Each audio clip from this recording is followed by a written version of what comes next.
They didn't announce it. There was no press conference, no emergency meeting broadcast on television, no dramatic warning repeated every hour. And that's precisely why this matters, because the most consequential changes in history rarely arrive with noise. They arrive quietly, through procedures, through documents, through decisions that appear routine, but alter the system beneath them. What happened here does not look like a crisis. It doesn't sound like conflict. But its consequences move with the same force. This was not a military action. It was not a political speech. It was a financial decision. And once that decision is made, pressure mechanisms do not collapse loudly. They simply lose effectiveness. Silently. Pause for a moment and consider this. What is being described publicly as Venezuela redirecting oil to China sounds like a trade adjustment, a logistical shift, a commercial preference. But that description misses the core issue. This is not about oil alone. It is about currency. It is about control over the system that processes global transactions, because sanctions are not an abstract concept. They are not power by themselves. Sanctions are a mechanism. They function only when transactions move through a specific financial architecture, when payments rely on the same clearing routes, when money passes through the same institutions. If a country exits that architecture in practice, not in rhetoric, then the leverage begins to weaken, not immediately, not dramatically, but decisively. What has changed is not a single shipment or contract. It is the method of settlement. Venezuela has begun moving strategic transactions away from dollar-based systems.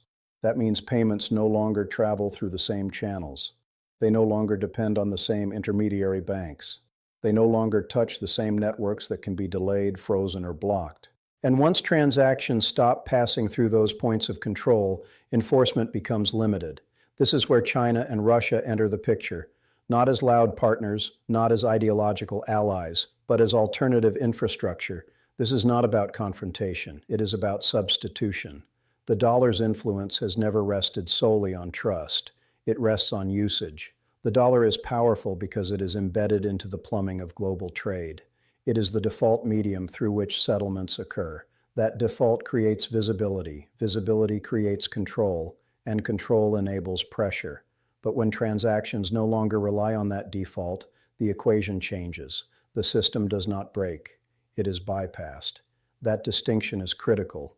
No public declaration is required to exit a financial system. No announcement is necessary. All it takes is a gradual change in how transactions are executed. Which currency closes the deal? Which banks handle the payment? Which networks are used for settlement? When those details shift, the structure shifts with them. And once a threshold is crossed, returning becomes more difficult than continuing forward. This is why the situation is often described as a switch being flipped. Not because everything stops instantly, but because the direction changes irreversibly. Think of sanctions as a circuit breaker. They work only if the system remains connected to the grid, if transactions rely on the same wiring. But when a country builds parallel routes, the breaker loses relevance. You can flip it repeatedly. Nothing happens. That is what it means when sanctions die overnight. Not that power disappears, but that it no longer reaches its target. This is also why the response has been restrained. There has been no immediate escalation, no dramatic retaliation. Because when influence is direct, it is visible. When influence is being bypassed, it becomes harder to demonstrate. Silence in this context is not calm, it is uncertainty. And this is where the story expands beyond Venezuela. Because once a model exists, others observe it. They analyze it. They test its limits, not publicly, quietly. This is not chaos. It is organization. The most destabilizing shifts do not announce themselves as crises. They present as administrative adjustments, policy changes, operational refinements. But beneath that surface, the balance of control begins to move. No tanks are involved. No threats are issued. Only a new route for money to travel. And when money changes its path, power follows. That is why this moment matters. Not because it is loud, but because it is subtle. And subtle shifts are the ones that reshape systems without signaling the exact moment they occurred. In this report, we are going to examine three things. First, what exactly changed beneath the surface, and why it matters far more than headlines suggest. Second, how China and Russia enable these exits without formal confrontation. And third, why the lack of an immediate response tells us more than any statement could. Because when authority is absolute, it speaks clearly. But when authority is being bypassed, it grows quiet. And something right now is growing very quiet. What makes this shift truly significant is not the decision itself. It is the structure behind it. Venezuela did not improvise an exit from the dollar system. This was not a sudden reaction or a desperate move. It was possible only because alternative routes already existed, and those routes did not appear overnight. They were built slowly, patiently, and quietly. This is where China's role becomes central. China does not challenge systems head-on. It does not announce revolutions in press conferences. It does not threaten existing frameworks directly. Instead, it builds parallel ones. While attention is focused on speeches, tariffs, and sanctions, China concentrates on logistics, on settlement mechanisms, on bilateral agreements that operate outside public debate. The strategy is simple. If a system is too powerful to confront, you do not confront it. You reduce your dependence on it. And over time, dependence turns into optionality. China has spent years expanding its ability to settle trade without relying on the dollar, not as a statement, but as an operational capability. Energy agreements denominated in alternative currencies, direct clearing arrangements between banks, state-backed guarantees that reduce exposure to Western financial infrastructure. None of this is dramatic, none of it trends on social media, but it changes the rules of engagement. When Venezuela begins routing trade through these mechanisms, it is not stepping into chaos. It is stepping into a structure that has already been tested. That is the critical difference. This is not rebellion. It is integration into a parallel network. And once inside that network, the leverage of traditional sanctions weakens significantly. Because sanctions depend on choke points, they rely on bottlenecks, on intermediaries that can be pressured, on systems that can be monitored and interrupted.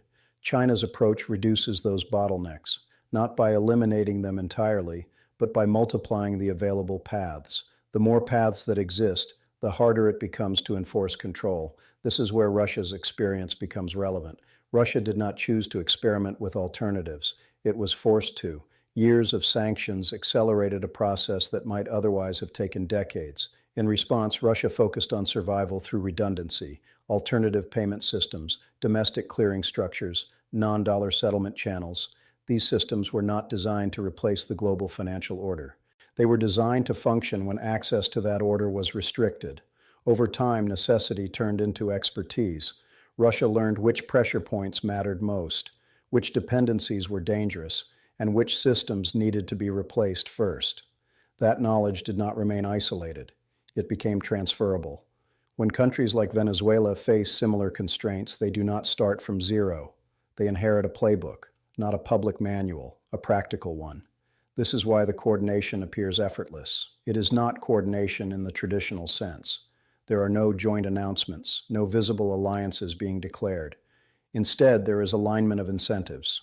China benefits from expanded settlement outside the dollar. Russia benefits from weakening enforcement mechanisms it has already faced. Venezuela benefits from access to trade routes that are harder to disrupt. No formal coalition is required. The system aligns itself. This is why the shift feels quiet. There is no single moment that can be pointed to as the beginning. No clear trigger, just a gradual redirection of flow. And flow matters, because power in global finance is not static. It moves with transactions. When transactions move, influence follows. This is also why the response from traditional centers of power appears restrained. There is no clear violation to punish, no treaty being openly broken, no law being dramatically challenged. Everything occurs within technical boundaries. Currencies are changed, banks are substituted, routes are adjusted. Each decision on its own looks minor. Together, they form a pattern, and that pattern is difficult to reverse. Once a country learns it can trade, settle, and operate without passing through traditional choke points, it gains something valuable: options, and options reduce vulnerability. This is not about eliminating the dollar overnight. It is about reducing reliance. And reliance is what gives sanctions their force. As reliance decreases, enforcement weakens. Not abruptly, but consistently. This is why silence becomes meaningful. When a system is challenged directly, it responds visibly.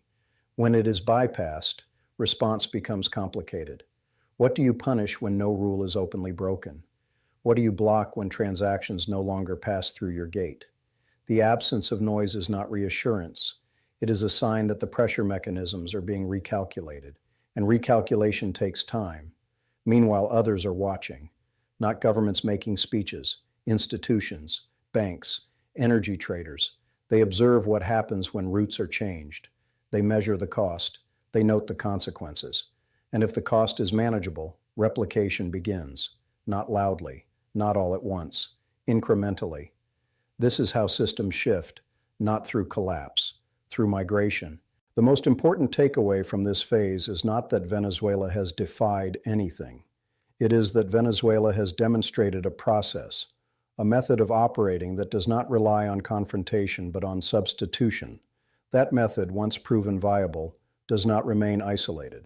It becomes an option others can consider, and once options exist, the balance of leverage changes. That is why this moment cannot be understood as a regional issue. It is structural. And structures do not change with headlines. They change when usage changes. In the next part, we will examine why the response from Washington has been so limited so far, and why that restraint may be the clearest signal of all. Because sometimes, what is not said tells you exactly how serious the situation has become. Sanctions are often described as pressure, but pressure only works when there is contact. That detail is frequently overlooked. Sanctions do not operate in isolation. They depend on access, on dependency, on exposure. They require a target to be connected to the same financial circuits that enforce the rules. When that connection weakens, the pressure dissipates. This is not a theory. It is a mechanical reality. Sanctions function by restricting movement, by slowing transactions, by freezing assets that pass through identifiable intermediaries, banks, clearinghouses, settlement systems. But when transactions no longer rely on those intermediaries, enforcement becomes limited, not impossible, but inconsistent. And inconsistency is where control begins to erode. What is happening now is not the collapse of sanctions as a concept. It is the erosion of their reach. This distinction matters. A sanction is only as strong as the network that carries it. Remove enough nodes from that network, and the sanction remains on paper but loses force in practice. This is why the language around this shift has been cautious. There is no dramatic declaration that sanctions have failed, no official acknowledgement that enforcement has weakened. Instead, there is a noticeable reduction in immediate impact, delays that no longer cause disruption, restrictions that are quietly bypassed, punitive measures that produce diminishing returns. This is how systemic change reveals itself, not through announcements, through inefficiency. The more complex the global system becomes, the harder it is to enforce centralized pressure. Every alternative route reduces reliance. Every substitute transaction weakens leverage. And when enough alternatives exist, enforcement becomes selective rather than comprehensive. That is when power begins to fragment. This is also why the response has been restrained. Silence in this context is not ignorance. It is assessment.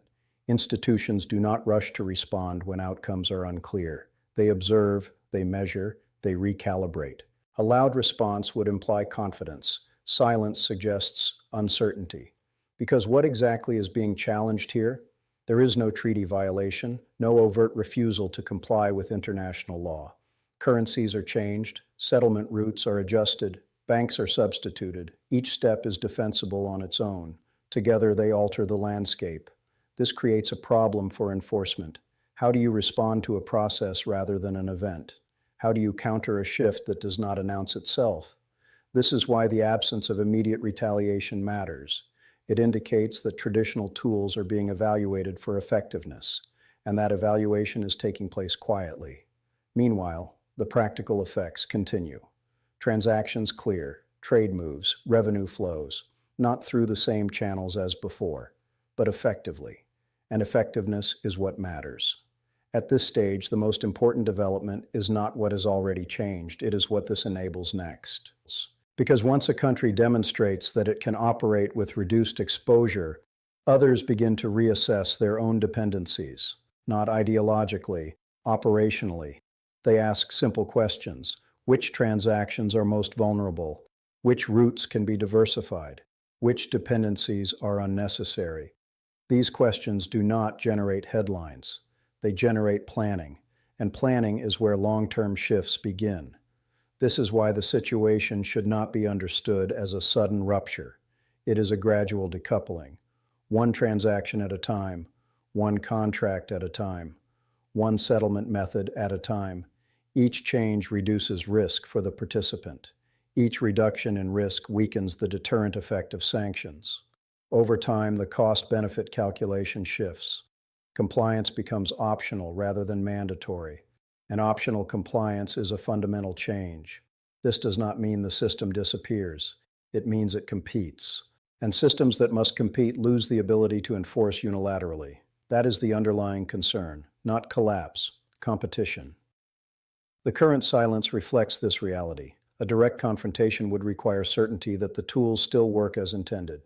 That certainty is no longer guaranteed, so instead of immediate escalation, there is observation. Instead of public pressure, there is internal recalibration. This is not a sign of weakness in the traditional sense. It is a sign of transition. Power structures do not vanish overnight. They adapt, resist, and attempt to reassert relevance. But adaptation takes time, and during that time, alternative systems gain traction. This is the critical window, a period where old rules still exist, but new practices are taking hold.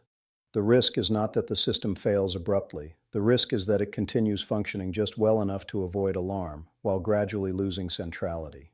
That is the most dangerous phase for any dominant system, because by the time the shift becomes obvious, it is already entrenched. This is why the silence matters. It is not denial, it is recognition. Recognition that enforcement is no longer absolute. That leverage must now be negotiated rather than assumed. And negotiation changes everything. In the next part, we will look at what this means beyond Venezuela, how this shift affects the broader monetary system, why usage, not policy, ultimately determines dominance, and why the long-term impact may be far greater than the immediate headlines suggest, because systems do not fall when they are attacked. They fade when they are no longer needed. At this stage, it becomes necessary to separate two ideas that are often confused. Collapse and erosion are not the same thing. A collapse is loud. It creates panic. It demands immediate attention. Erosion is different. It is quiet, incremental, and far more difficult to reverse. What is unfolding here is not a sudden rejection of the dollar. It is something more subtle, a reduction in use. And in global systems, usage is everything. The dollar's position has never depended solely on policy or declarations. It depends on habit, on convenience, on the fact that most transactions default to it without question. That default creates momentum. Momentum creates dominance. But when the default is questioned, even slightly, momentum begins to weaken, not all at once, gradually. This is why moments like this matter. They introduce an alternative that works.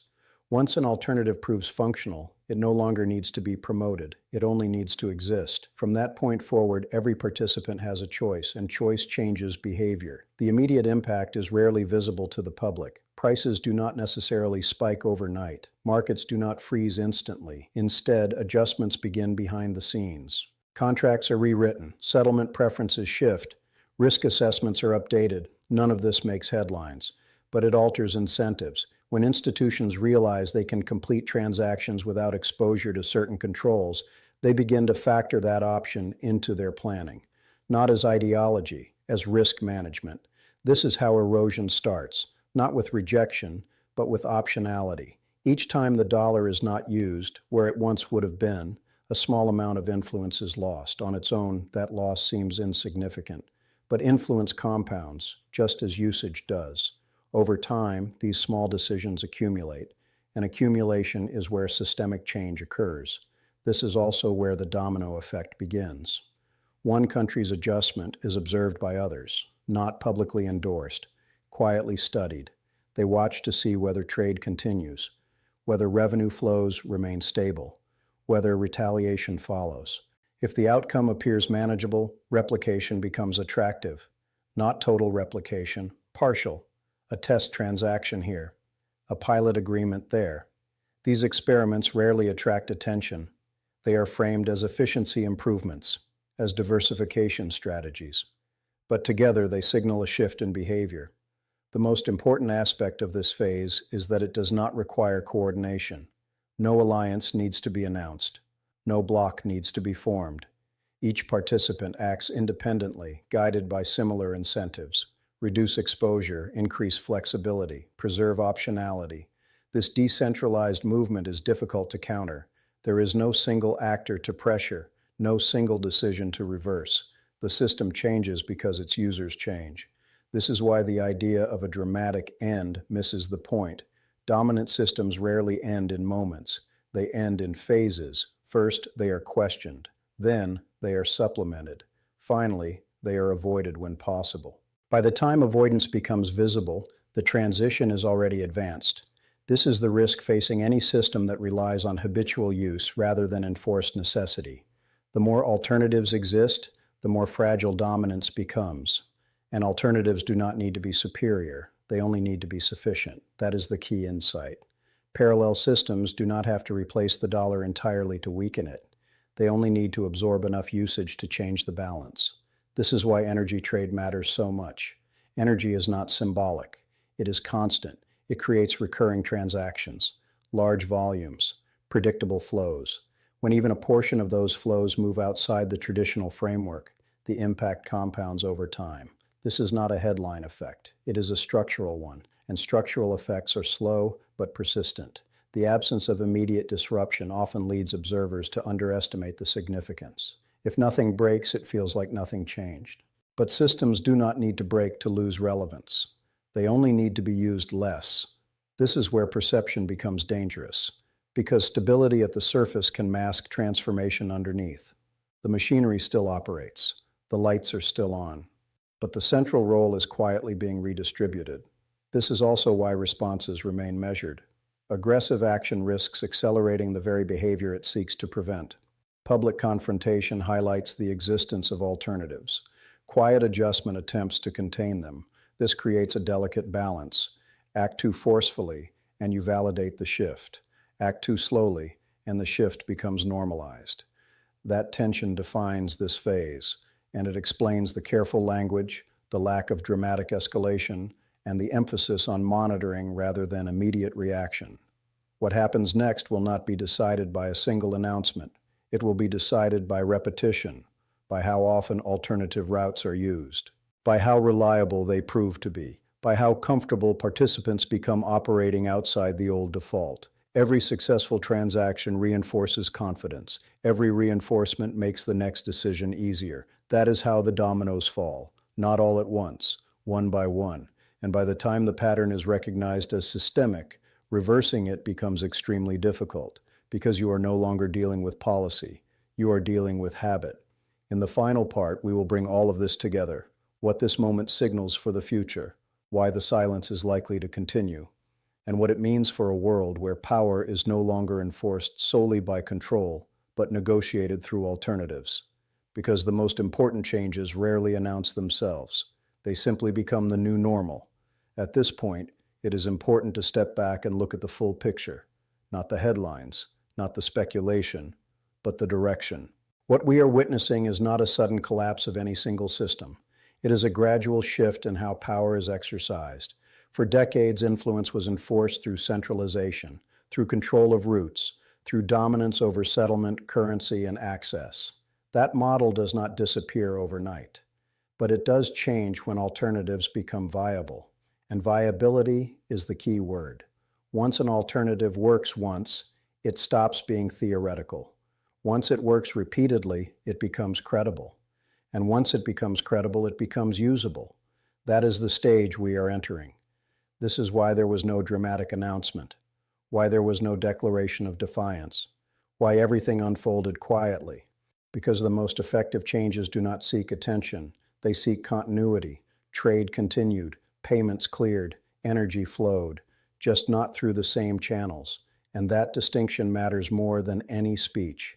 The silence surrounding this shift should not be mistaken for stability.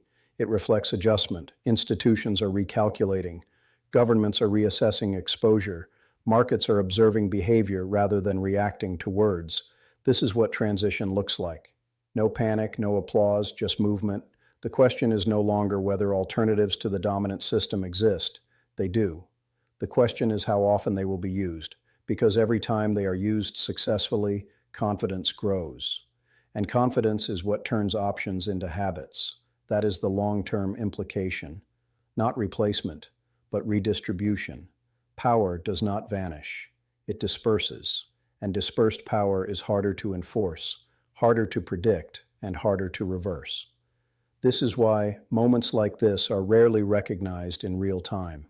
They do not feel like turning points. They feel like adjustments. But history is full of adjustments that later revealed themselves as decisive shifts. The systems that endure are not always the strongest. They are the ones that adapt fastest. And adaptation, in this case, is happening quietly. There may be future announcements, there may be policy responses, there may be efforts to reassert control, but none of those change what has already occurred. A pathway has been tested, a process has been demonstrated, a precedent now exists, and precedents matter because they change expectations. They tell other actors what is possible, what is survivable, what can be done without immediate consequence. From this point forward, the global system does not operate on assumption alone. It operates on choice, and choice introduces uncertainty, not chaos, uncertainty. That uncertainty is why silence persists. When outcomes are unclear, systems pause before reacting.